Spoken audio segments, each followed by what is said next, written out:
Is there a path that you see to reform? Oh, sure.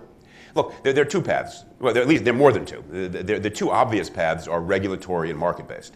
The regulatory path, which we muddle through in terms with second and third tier decisions, is Dodd-Frank, and then sort of subsidiary regulatory decisions that will dismember the banks, make them smaller, more efficient, more loyal to fiduciary obligations, more nimble.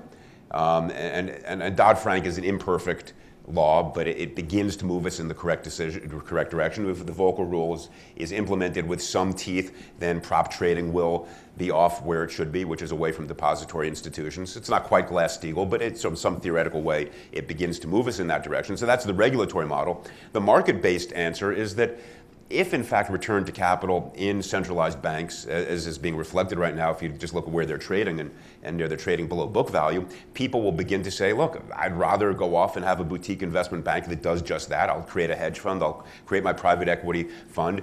Return to capital will be greater somewhere else, and the big banks will lose some of their dominant market position.